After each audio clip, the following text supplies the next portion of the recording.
Hello? Oh, it does work. Hi, everybody. Welcome to this brief oral presentation session. So we have a number of speakers on the topic of neurocognitive disorders, delirium, and neuropsychiatry.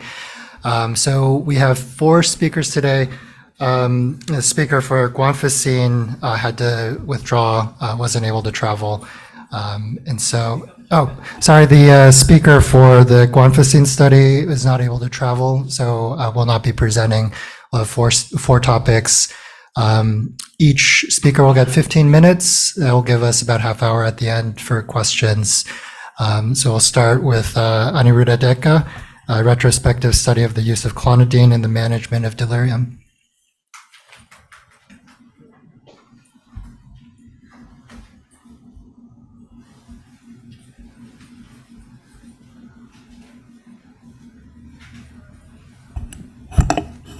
Good afternoon. Thanks for being here. So we're presenting on this retrospective study of the use of clonidine in the management of delirium. I'm a CL fellow currently at Yale, but this work was done when I was PGY4 at Rush in Chicago. No disclosures to report. So, as we all know, delirium is probably the most common psychiatric syndrome that we encounter in the general hospital, and it has multiple implications, including increased length of stay, overall cost, mortality, morbidity. And agitation is probably the most common reason that we get consulted as CL psychiatrists. Unfortunately, there aren't too many good options. We have very limited options for management of agitation and delirium, and the ones that we have come with their own gamut of problems. So safer alternatives are required, and recently, of course, everybody's kind of on decks right now. So alpha-2 agonist is emerging as the most preferred agent in the ICU for delirium-associated agitation. It's had favorable outcomes compared to other sedatives like benzos, propofol, opiates, especially in reducing the incidence of delirium in the ICU.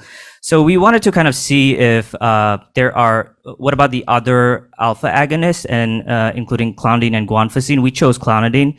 Clonidine is another alpha-2 agonist. It's approved by the FDA for hypertension and pediatric ADHD.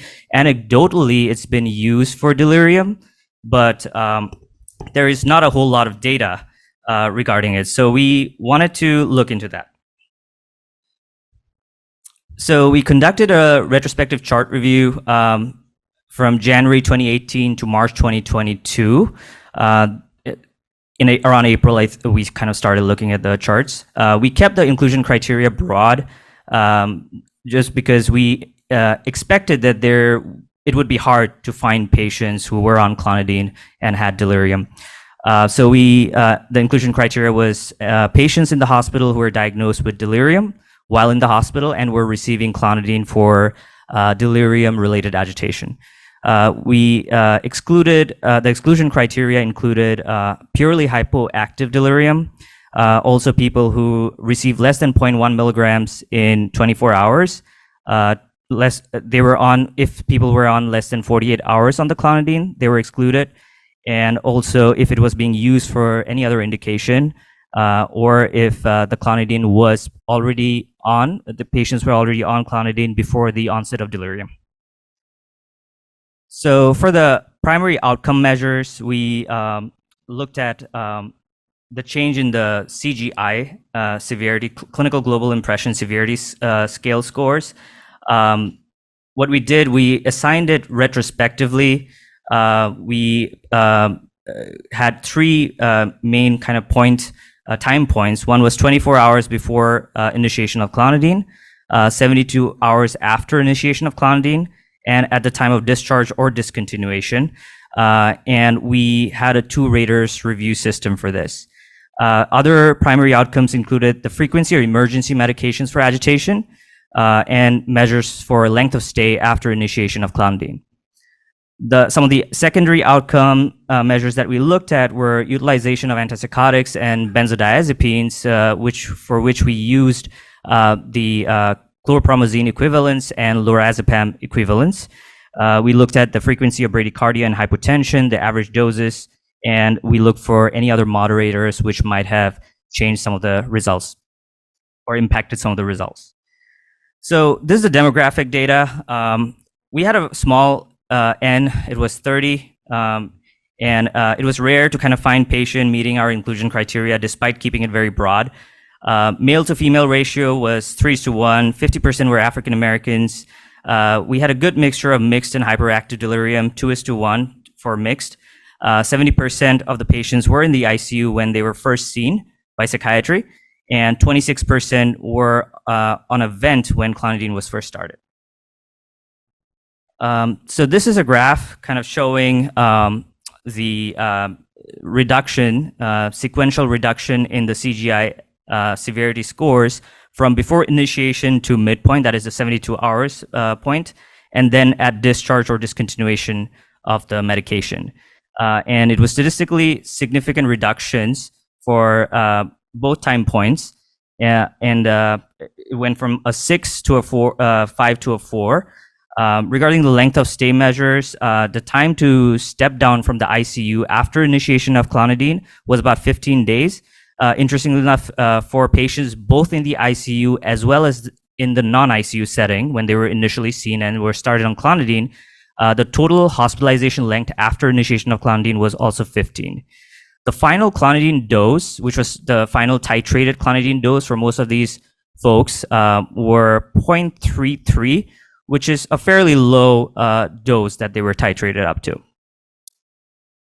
So this figure essentially shows some of the other measures, which included the frequency of PRNs, that's the orange line, and the thorazine equivalence, the chlorpromazine equivalence, which is the blue line, and there was statistically significant reduction in those, and we looked at it at 4 measures. We looked at it 24 hours prior to clonidine, for the first 24 hours after starting clonidine, the second 24 hours, that's essentially day 2, and then we looked at day 3. Most of the reductions were seen on the first day, so 24 hours after starting clonidine. There was about a 40 to 44% reduction for both. And similarly for lorazepam equivalence, there was a reduction, but it did not meet statistical significance, but it was a 42% reduction in the dose requirements of the lorazepam. So this is just a table kind of reiterating the data. There was a reduction in the first 24 hours. In the second and the third 24 hours, all 3 measures did not further decrease from the first 24-hour decrease, but most of the improvements were persistent for the next 2 days. We also tried to look if psychiatric comorbidities, presence or absence of them, moderated some of the data, and there was no statistical significance in any of the measures when we looked for psychiatric comorbidities. For patients who were undergoing concomitant opioid withdrawal along with delirium, we compared their data with the patients who were not undergoing opioid withdrawal, and we found that most of the data was not statistically significant except for the second row, which was the midpoint CGI-S score, which was the 72-hour mark. So there was statistically significant reduction compared to patients who are not undergoing concomitant withdrawal from opiates. We looked at the data a little bit more, and the age of the patients who were undergoing the concomitant opiate withdrawal was much younger and healthier. So the average age for them was 38 versus folks who were not undergoing opioid withdrawal, where it was 60. And none of the patients who were undergoing opioid withdrawal had a Charlson comorbidity index score of more than 2. We also looked at patients who were on DEX prior to starting clonidine versus those who were not on DEX. We did not find any statistically significant results, but if you look at the second last row, This is essentially the time to step down after starting clonidine. The patients who were already on Dex before starting clonidine, they had a faster time to step down compared to patients who were not on Dex and then they were starting on clonidine. This is in line with the existing data about Dex in delirium. We're already using clonidine to taper off Dex for prevention of the rebound hypertension. This raises the possibility that we should be considering this for delirium as well if we're using Dex for delirium, especially if they're getting transitioned to the general floor, because we won't be able to do it in the general floor.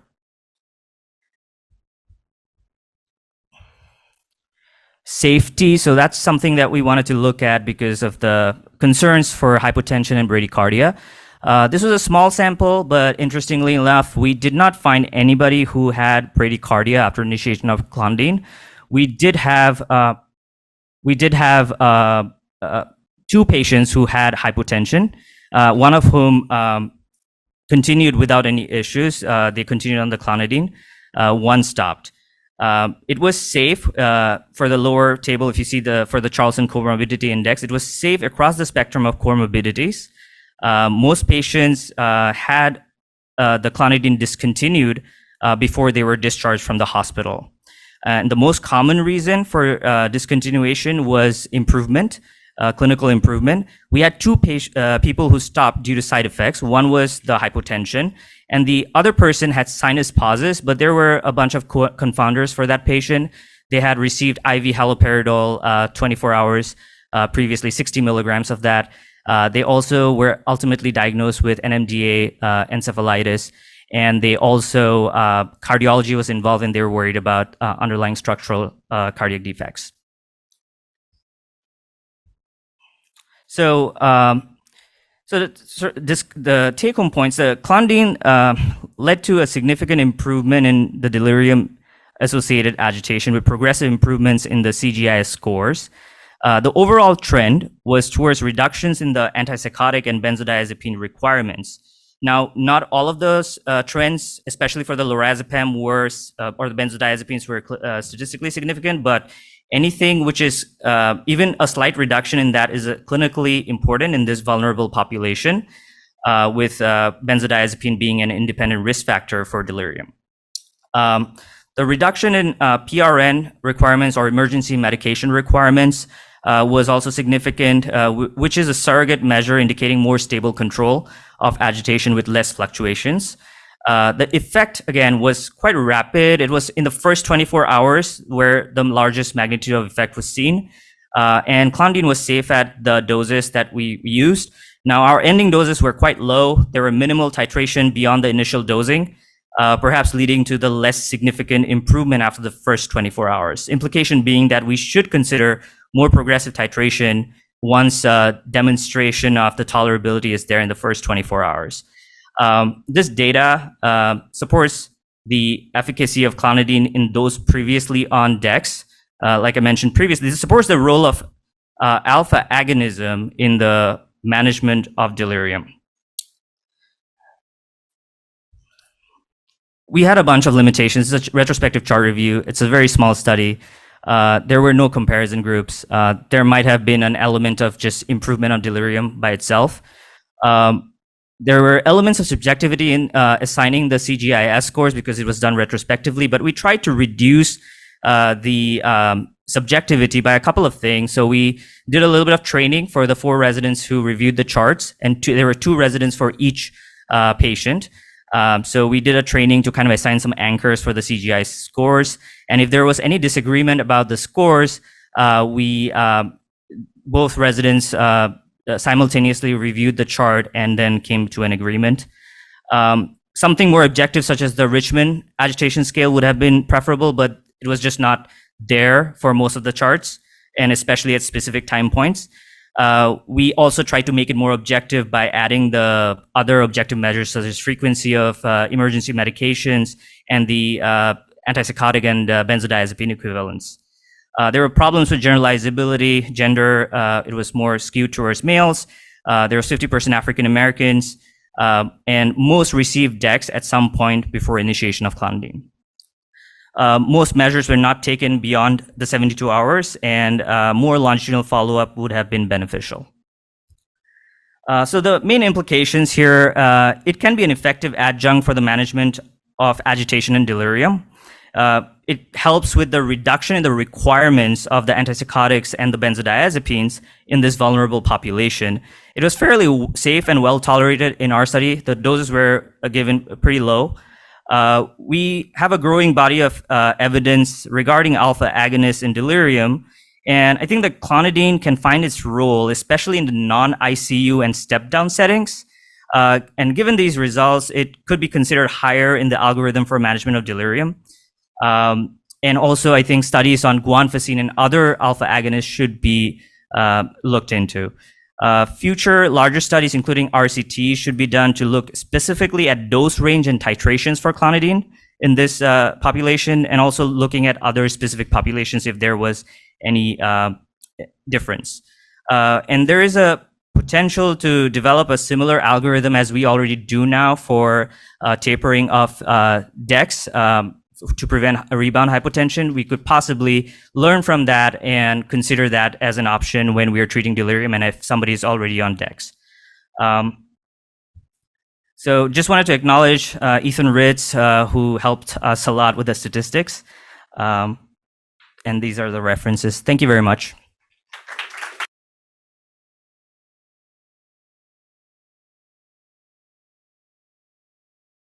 So we'll have time for questions at the end, but next we have delirium during intubation and traumatic brain injury compared to non-TBI patients in neurocritical care, and Thomas Arikian.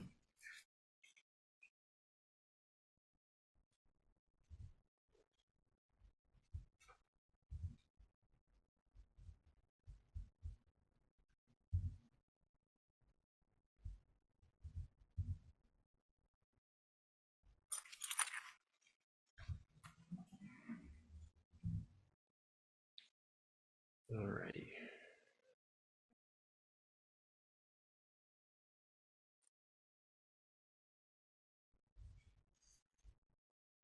All right, good afternoon, everyone.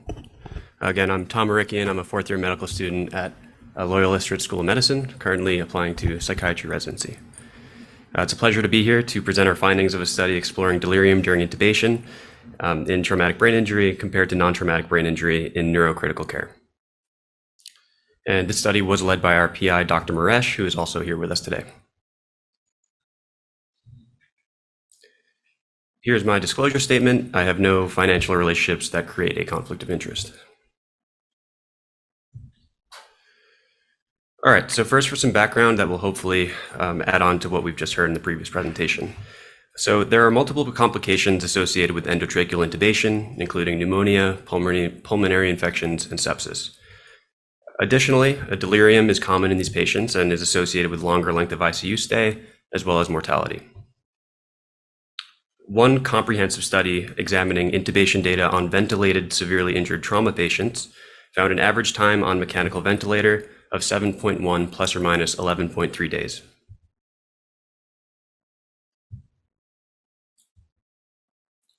Now, with regard to anesthesia in neurocritical care, some of the most commonly used medications for sedation are dexmedetomidine and propofol.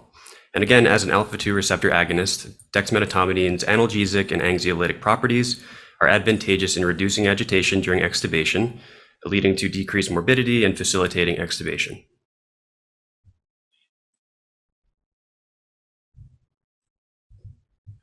Now, both dexmedetomidine and propofol are recommended over benzodiazepines for sedation in critically ill ICU patients. For example, a decreased incidence of delirium has been observed when using dexmedetomidine or propofol compared to benzodiazepines.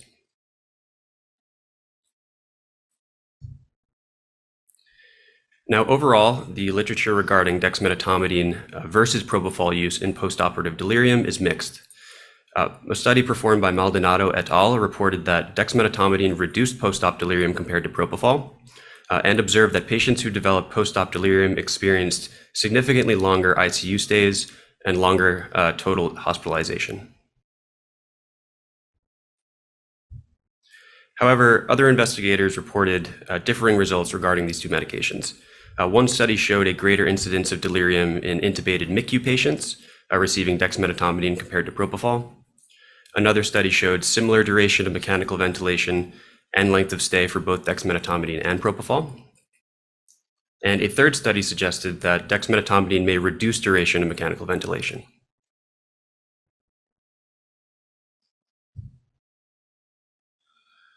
So as you know, agitation in traumatic brain injury is a common consult in Consultation-Liaison psychiatry. Mechanical ventilation leads to higher delirium rates, increased cost, and risk of mortality, and poor outcomes overall.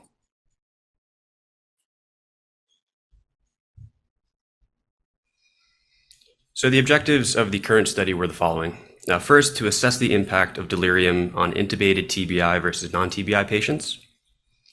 To determine whether propofol resulted in a decreased length of intubation in TBI compared with non-TBI patients. To determine if propofol and dexmedetomidine combination therapy resulted in decreased length of intubation when compared to propofol. And finally, to determine if a combination of propofol and dexmedetomidine decreased the rate of delirium when compared to propofol alone.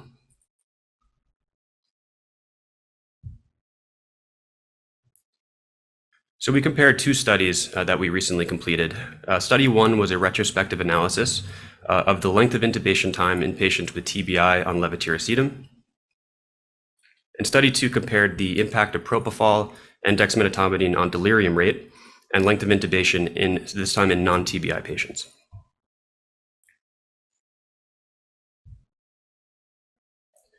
So focusing in on study one. So we identified variables in patients on levetiracetam diagnosed with TBI in the ICU from 2015 to 2019. And these included date of intubation, start time and length of treatment with propofol, dexmedetomidine, or both, date and time of extubation, and finally diagnosis of delirium during ICU stay.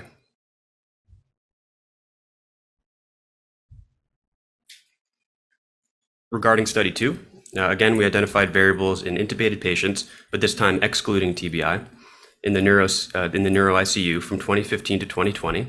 And these included, again, date of intubation, start time and length of treatment with propofol, dexmedetomidine, or both, date and time of extubation, and diagnosis of delirium during ICU stay. Importantly, the diagnoses in this group included neurosurgery, substance-related seizures, and brain hemorrhage.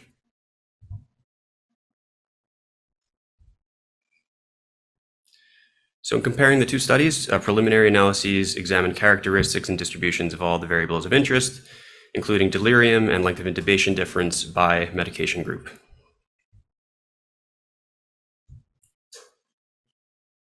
Now for the TBI group, sample size was 100 with a mean age of 42.9. Of these patients, 55 received propofol alone, 26 received a combination therapy of propofol and dexmedetomidine, and 3 received dexmedetomidine alone. In the non-TBI group, the sample size was 155 with a mean age of 62.9, so a significantly older group.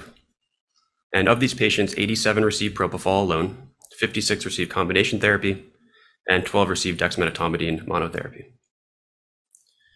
Now regarding delirium, first in the TBI group, the total delirium rate was 37%, with delirium in the propofol group at 18%, and delirium in the combination therapy group at 46%. Comparatively, delirium rates in the non-TBI group were 33% for the total sample, 28% in propofol monotherapy, and 41% in combination therapy.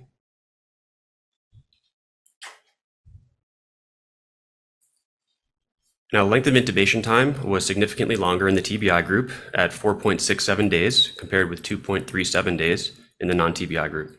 And t-test showed this difference to be significant across all of the medication groups. Additionally, combination therapy intubation time was significantly longer compared to propofol monotherapy in both the TBI and the non-TBI groups. And finally, the proportion of patients who received dexmedetomidine greater than 24 hours after propofol was found to be greater in the TBI group at 58% compared to 39.1% in the non-TBI group.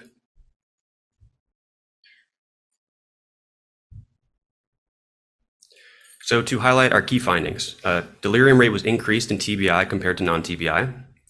and increased delirium rates were observed with combination therapy compared to propofol monotherapy in both TBI and the non-TBI groups.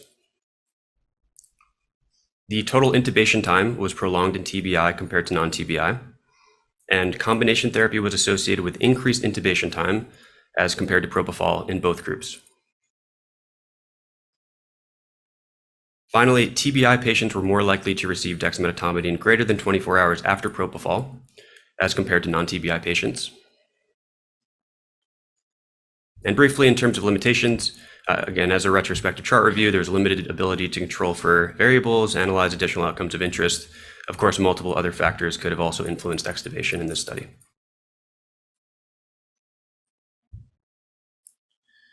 So to conclude, the increased rate of delirium and prolonged intubation time in TBI compared to non-TBI could be related to diffuse brain injury, comorbid substance use, and underlying mental illness in a younger age group. Dexmedetomidine is more likely than propofol to be given during a failed extubation or when a patient becomes increasingly aggressive rather than at the time of intubation, as with propofol. Finally, prospective studies are indicated to determine whether delirium prolongs intubation time in TBI and if an early initiation of dexmedetomidine could potentially prevent delirium. I'd just like to thank my PI, Dr. Maresh, for his leadership in this study, and I'm grateful for the opportunity to participate in today's conference. Thank you.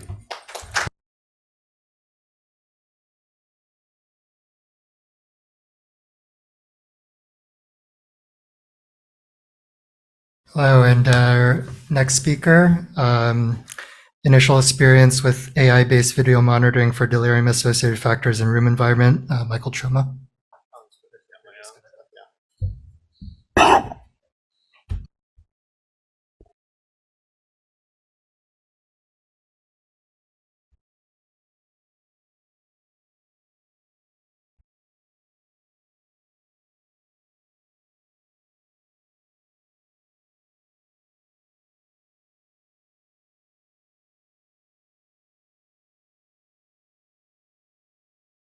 Well, I'm very excited to be here today. My name is Michael Choma. I'm our Vice President for Clinical at Look Deep Health, which is a startup in California that focuses on computer vision monitoring and AI technologies in the hospital. What? Oh, gotcha. Is that better? Good. So I'm the Vice President for Clinical. I'm a physician engineer. I'm very excited to be here to talk about some of our initial experiences with our collaboration at Oregon Health and Sciences University and the initial experience with AI-based video monitoring for delirium-associated factors in room environment. I'm also by clinical training a pediatrician, so if there's any trainees in the audience who want to hear about a very nonlinear career path, please hit me up after. These are the relevant disclosures I want to show today. This is obviously an expert audience in acute brain failure and delirium, but I want to highlight a few factors that are relevant for our discussion today. First is to point out that delirium does have a disproportionate impact on older adults, which is critical in the face of an aging population. It has a very heterogeneous clinical presentation, which suggests that multiple different data streams can assist in diagnosing and prognosis and treatment of delirium. That it has a characteristic waxing and waning presentation, which is a challenge because delirium itself, the monitoring of it is highly intermittent, even though the fluctuations can happen over the course of hours, over the course of a few to several hours. It's not entirely characterized by things that are measured by activity or can be manifest in patient activity, but features such as hyper and hypoactivity and rest-wake cycles certainly can be manifest in measurable activity by the patient. There also are high interactions with the room environment for both the development of delirium and in the treatment of delirium. So certain environments are deliriogenic, and obviously there's an emphasis towards reducing those deliriogenic factors in the environment when treating a patient who is delirious, which also suggests that being able to measure those factors can improve the detection and management of delirium. I think in terms of some of the longer term impact, obviously in the short term, delirium can increase length of stay in the hospital, increase the cost of a length of stay in the hospital, but also has long-term impacts on morbidity, on patient morbidity and mortality. And lastly, as we all know, probably the biggest problem in healthcare right now is a staffing and capacity crunch, which is also relevant for delirium as well. Delirium does require a lot of care by clinicians, by doctors and nurses. So having assist with that can potentially improve delirium care. And again, delirium can increase the length of stay of hospital stays, which in its own way exacerbates the staffing capacity crunch. So I want to talk about continuous AI-based computer vision monitoring to augment our current monitoring approaches for delirium in the hospital, and also to present our initial experience with an AI-based computer vision method for continuous monitoring of patient activity and room environment for patients at high risk for developing delirium in the general hospital. I'm using a lot of buzzwords here today, so I want to at least take the temperature down a little bit and explain, I think, one of the key concepts that we focus on and one of the key buzzwords, and this would be computer vision. And I think one way to think of what computer vision is to draw an analogy with human vision. So very simply, human vision works by our eyes taking in visual information from a scene, and so the eye in a way functions as a camera. And then that camera information is relayed to the brain, which then makes interpretations or inferences of what the eye sees. So likewise, the idea with computer vision is that a camera or other kinds of sensing devices can take in information about a scene, and then a computer and a set of algorithms can make inferences about the scene. I think it's worth comparing and contrasting some of the differences between human vision and computer vision. And I think this highlights some key aspects of our approach. So right now, human expert is without a doubt the expert approach to interpretation of what's happening in the hospital. And I think that is a long way from ever changing, that human judgment and expert still remains, especially at a high level, the gold standard. However, human attention is inherently intermittent and serial, that humans can only pay attention to one thing at a time. And also that assessments made by human vision are inherently qualitative plus minus subjective. On the other hand, anything in artificial intelligence, including computer vision, is by no means expert, but it has the advantages of being always on and massively parallel. So every patient at all periods of time in the hospital can in principle be visually monitored, and then quantitative observations against that monitoring can be made. So I think this also segues into some of our framing of how we think about how things like artificial intelligence and computer vision can be used in delirium care and other aspects of care in the hospital as well. I think we make an appeal a lot to this data, information, knowledge, wisdom hierarchy, with data being at the lowest level, being just a massive volume of information. You have your EHRs, or you get from video, at the high end, wisdom, which drives action. So wisdom is the thing that drives clinical action.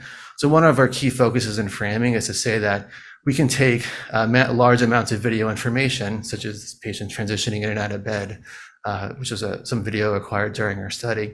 We could turn that into time series data, which we'll talk about later, which is sort of on the level of information, and then digest that even further into knowledge that we think can be inputted alongside other data streams, so clinicians can make a more sophisticated and informed decisions. So let me talk a little bit about the study design itself. So the study design focused on patients between the ages of 65 and 90 admitted to OHSU after a trauma activation. And I don't describe it heavily here, but this is not the product that our company produces, but at the same time, this is sort of the research version of what we used at the time. Shown here at the top is the camera. It has color vision, it has night vision, and has sensors for light levels and sound levels as well. That video is then streamed locally to an encrypted hard drive, which is stored in an encrypted manner, and then subsequently artificial intelligence, computer vision algorithms are run against that data, and the video itself is then subsequently blurred for subsequent evaluation alongside the video as well. The patients were at high risk for delirium without a prior diagnosis of delirium.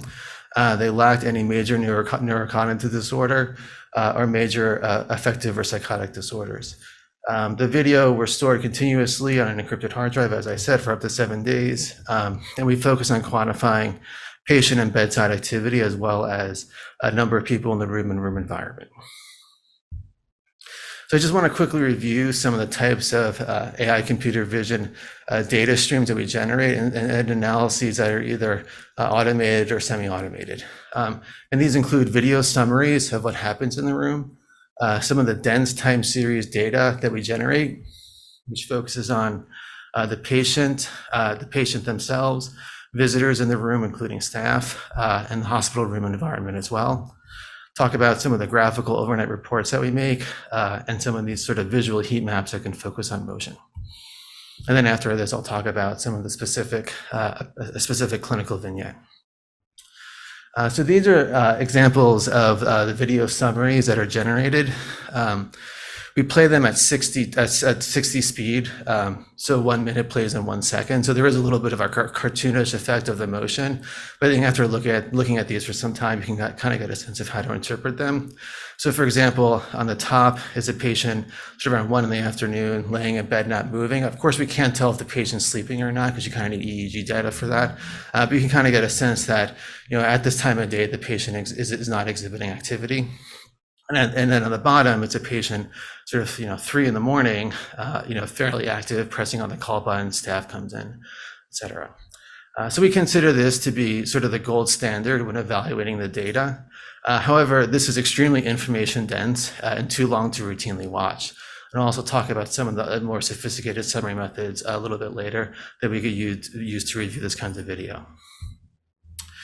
We also generate dense time series data at the minute to hour level, which focuses on patient activity, sort of equivalent, sort of somewhat similar to if the patient had a Fitbit or Apple Watch. So focusing on patient activity in the bed, focuses on how much time they spend alone, focus on the room environment, which includes the number of people in the room, how much bedside activity there is. This is sort of a measure of clinical attention, and light and sound levels in the room as well. And light and sound levels in this case are through a specific sensor on the camera. We then can also, with the idea that the video is a gold standard, can line up the video itself with these different data streams to get a sense of how these two correlate and can be synergistic with each other as well. Other ways that we could summarize the data are these so-called motion heat maps. So for example, we can take this sort of video clip on top of the patient in the middle of the night, sort of, and again, this is sped up, so the frequency, the speed of the motion is a little bit exaggerated, but we can highlight where there's motion, and the intensity of that motion is read out as green here. So instead of having to watch sort of a longer video clip, that information can be condensed into a single readout highlighting how much motion there was, and can be potentially used for clinical interpretation as well. So let me just briefly talk about a case report. I want to talk about an 80-year-old female who was admitted after a motor vehicle collision with rib, spinal, and hip fractures. There's no head trauma noted. She remained on the trauma service for non-operative management of these fractures. I do want to point out that the primary team did have concerns that this patient may need memory care after discharge from the hospital, which I think plays into some of the data that we found. Ultimately, the patient did not go to memory care, but there was concern that there may have been some, chronic decline in cognitive capacity. And for this particular patient, there was a recording performed on 8 continuous days for about 7 total days of video. So I think using the different data streams that we generated, we had a few where we felt were a few interesting findings. One is that we definitely saw evidence of rest-wake conversion on video summaries generated by the nighttime period, as well as by those heat maps that I showed before, which is again, so potentially characteristic of delirium. That there is significant bedside activity through the daytime and nighttime on most days, consistent with frequent staff visits seen on video summaries, and of course. The patients are sick and staff need to be in there.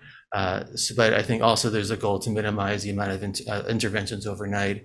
And the thought is that maybe if you know how often there are staff visits, one, that's a measure of patient acuity, like how much clinical attention the patient needs.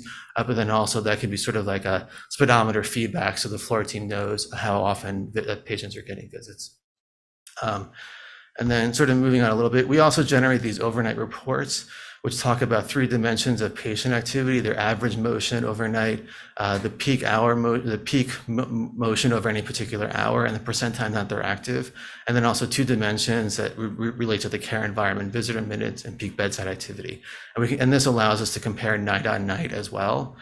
So for example, you could see that for one night, the peak movement hour was off the chart, and on both of these nights, the peak bedside activity was actually fairly high. Lastly, just very quickly, this is another way of using some of the more detailed computer vision data and AI data. Each block here represents 1 hour over the overnight period, and what's shown looped is the busiest 5 minutes from that hour. So this is 9 o'clock, 10 o'clock, 11 o'clock, 12 o'clock, all the way to 6 a.m.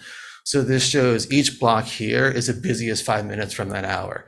So you can get a sense that most hours overnight, either the patient was moving and or there was staff attending to the patient overnight, which of course suggests that, well, yes, maybe the patient does in some sense have, it's hard for us to rule out the fact that this patient may have some chronic memory decline, but also suggests that this patient may be very tired, plus minus have some stigmata of delirium based on the level of activity overnight and the amount of staff attention they're getting.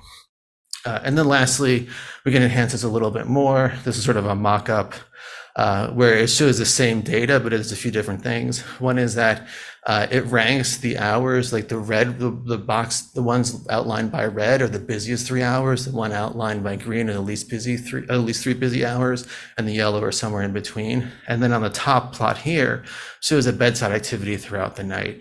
So you get a sense that yes, sometimes there's patient activity, there's visitor activity in almost every hour, but also some hours there's activity continuously throughout that hour. So I'll wrap up here. So I just want to highlight that I think we've shown some of the potential of computer vision and AI for patients at risk for delirium. That AI-generated insights suggest that manifestations of acute delirium may have been misinterpreted as worsening overall condition. And that we think that continuous monitoring may help shift from a dichotomous paradigm of delirious, not delirious, to recognize that not only it exists on a continuum, which I think everyone knows, but also if you have data on, say, rest-wake, and you have specific data on hyper or hypoactivity, that you can start to target the specific aspects of delirium in a way that you may not be able to before. And I do think that some of these findings are also relevant for other entities such as TBI. That's it.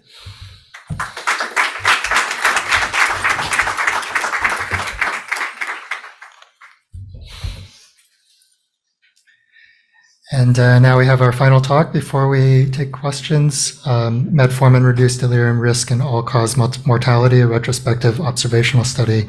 Again, Shinozaki.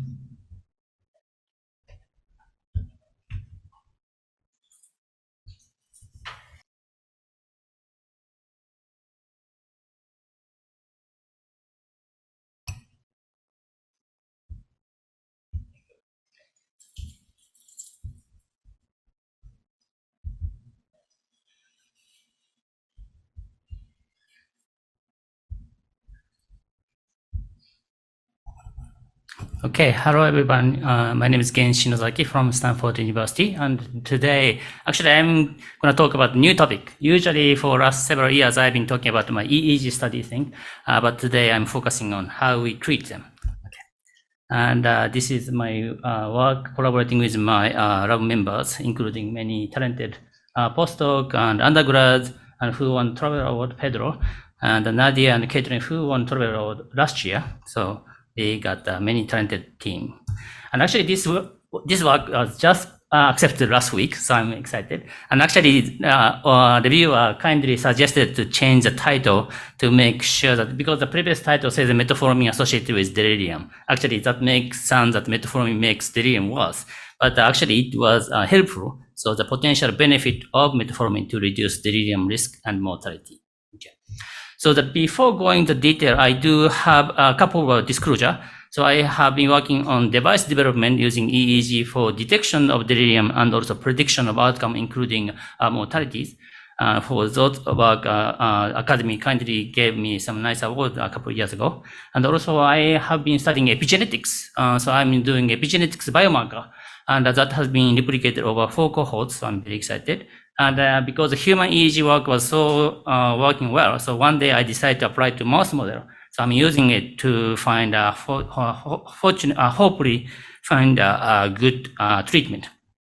Okay, and I created a small startup company to receive NIH STTR SBIR. I applied a couple of times. Unfortunately, I have never got it. So unfortunately, so all right.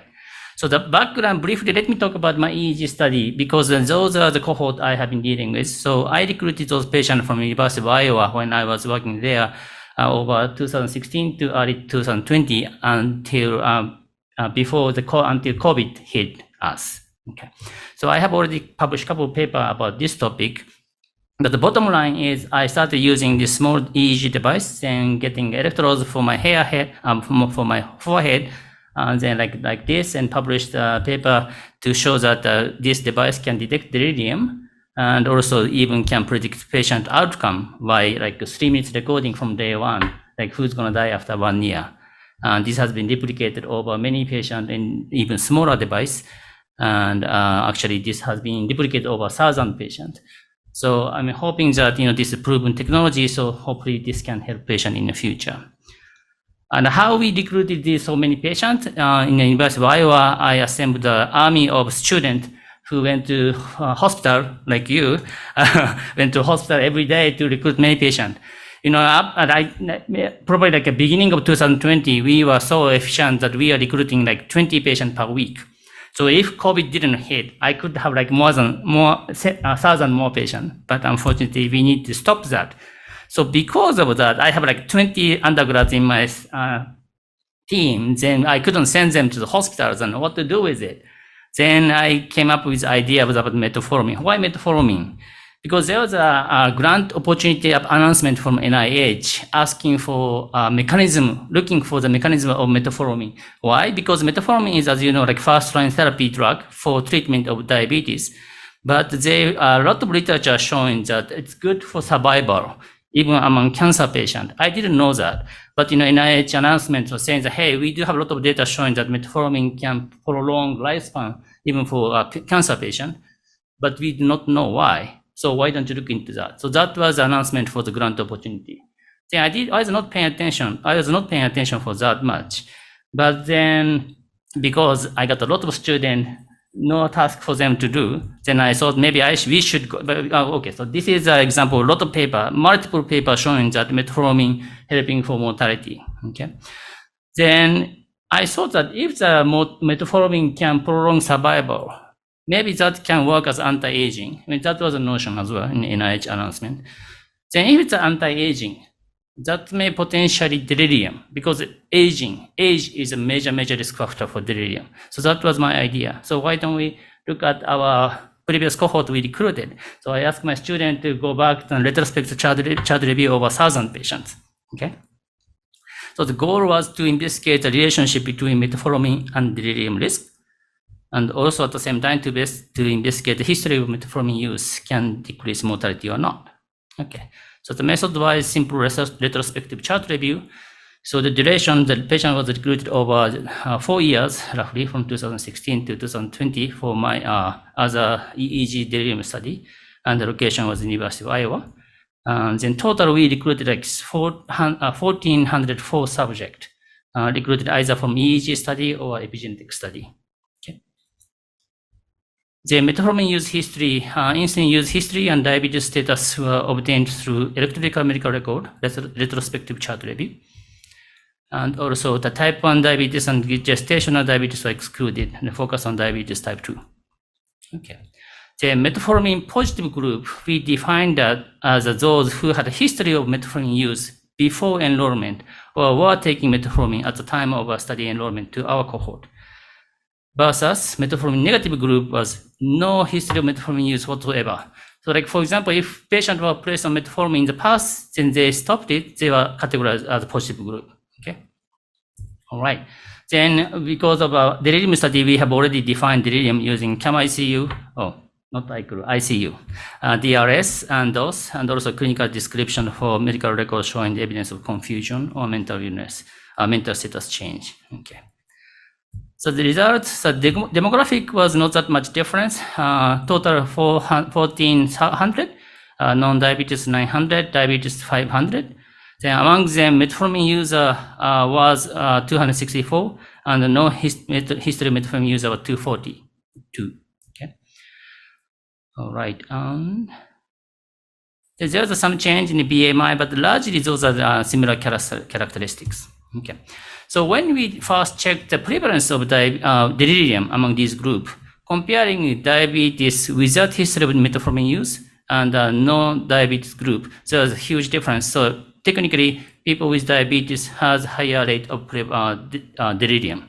When we compared among diabetes patient with and without history of metformin, yes, we saw some decrease in metformin delirium prevalence among metformin users, but this was not statistically significant with a direct comparison. However, when we did a more like a sophisticated logistic regression analysis, sure enough, metformin use history was almost like a 0.5 odds ratio for the risk of delirium. It's pretty striking. And then when we next checked the mortality over 3 years, black is a non-diabetes healthy, not healthy, but non-diabetes people. Then green was diabetes people with metformin use, and red was diabetes people without metformin use. And you see the clear difference. Among diabetes group, history of metformin use really increased the survival chance, even to the point that similar to non-diabetes group. And again, as I said, even if you are diabetes, you have ever on metformin, the risk of survival is as good as non-diabetes people. So we did more sensitivity analysis, passing into like subgroups, like for female and male, exactly almost the same, and age younger than 65, older than 65, pretty much same phenomena. Then when we did, let's see, dementia group and the delirium group, pretty much all the same group. So even like among these like B and D, if you are diabetes but taking metformin, you could do better than non-diabetes people, which is impressive. Okay. Then when we did more detailed Cox proportional hazard ratio, again, metformin use history decreased the mortality like 0.69 with hazard ratio. Okay. So the conclusion, the diabetes patient without history of metformin use showed a higher prevalence of delirium and increased mortality than non-diabetes patient. And among diabetes patients with metformin use showed lower prevalence of delirium in our data. And history of metformin use was associated with decreased risk of delirium and mortality, even after adjusting for many potential confounding variables. Okay.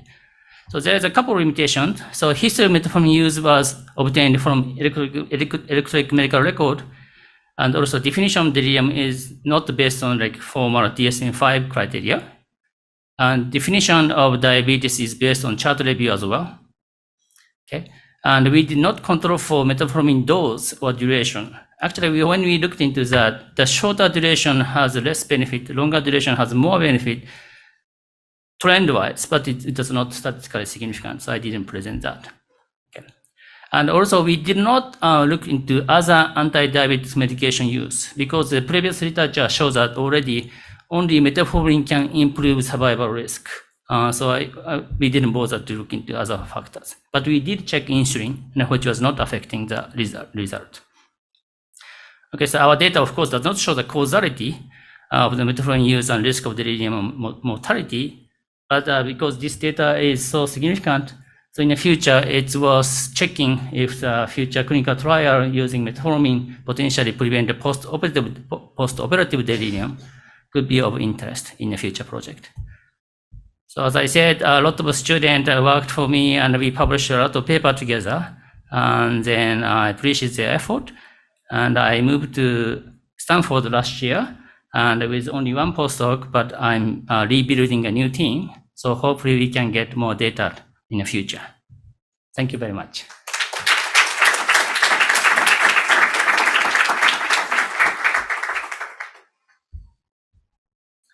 Okay, actually, maybe we can have all our speakers come up and then we'll open up to questions. If you have a question, please come up and use the microphone and let us know who the question is for.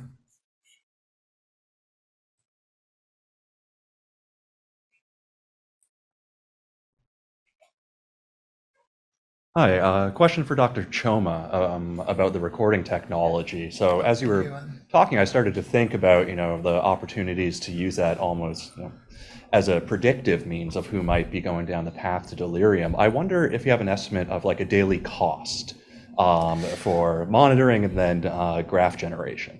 Yeah, I mean, we could talk after that. I mean, like as a company, the model is no cost hardware, and then a use-based model. So that would be and there's more details beyond that, but the idea is that the barrier of entry should not be the cost of the hardware. Okay.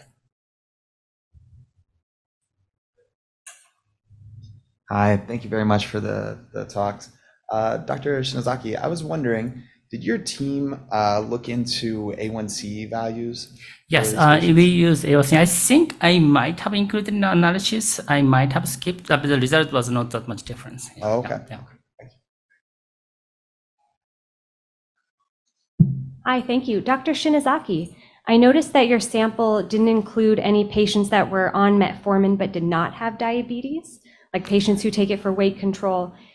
Did you encounter any patients like that and just exclude them, or? Yeah, so I was hoping to include the data. We did have data. Obviously, as you can imagine, the sample size was pretty limited, only 15 or 18 patients. Mm-hmm. Surprisingly, no one died. Among those without diabetes but on metformin, no one died. Mm-hmm. It was striking, and I wanted to include that. My postdoc said that we should be careful. Yeah. So, which was right, I mean, science-wise, but I can be grandiose. But again, so that's a future study. Really, we should look into that. Yeah. Thank you. Dr. Shinozaki, I was wondering if you mentioned that you were also interested in epigenetics, and I was wondering if you noticed any differences driven by metformin that seemed to be impacting the differences that you observed. Yes. So my talented undergrad student first author paper is now under review in scientific reports. Revision under reviews hopefully soon. I mean, he's applying for medical school, so I was very frustrated with the delay. But he already got some position already, so it's okay. But so actually. Another complaint. I mean, he submitted a poster for this meeting. That was rejected for that epigenetics data. Probably because we didn't say about delirium, but the metformin effect, epigenetics change with and without metformin. And among them, we did longevity pathway, in anti-inflammatory pathway. It's very striking. So maybe for next year. Yeah. This question is for Dr. Dika on the clonidine study. I think your data certainly suggested the the safety of clonidine. I had a question about the statement. You said that clonidine led to a reduction in delirium when you didn't have a comparison group or confounding variables. So there was a reduction. I can say that it caused the reduction. There was a associated reduction with the clonidine, which was statistically significant, especially for the CGI scores. For the the two time points that we looked at. Obviously, yes, we can say that it was the clonidine. It could have been just a normal course of the delirium itself, but we saw that there was an association with the reduction. Thank you for the presentations.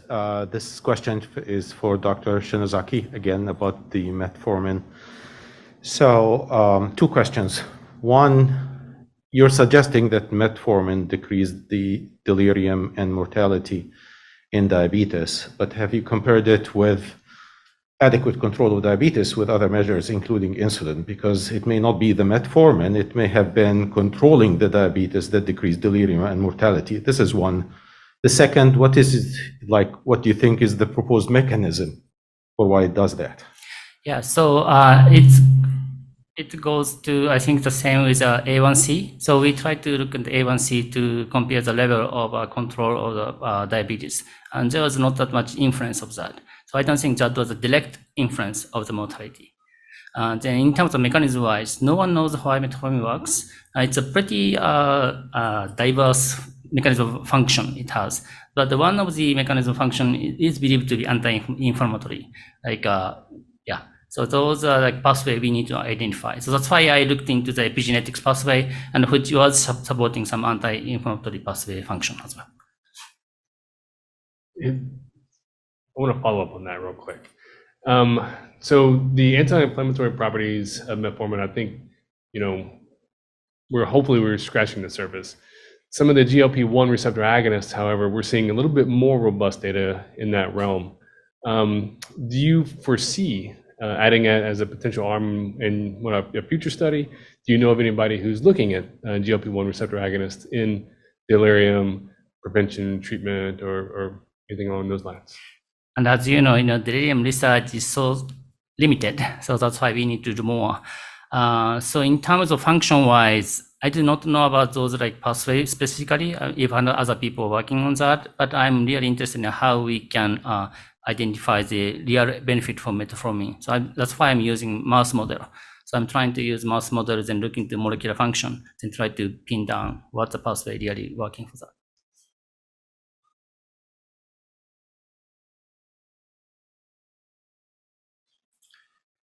Okay, well, if we don't have any more questions, I think we can finish up, and I think the speakers will be happy to stick around. So if you have personal questions.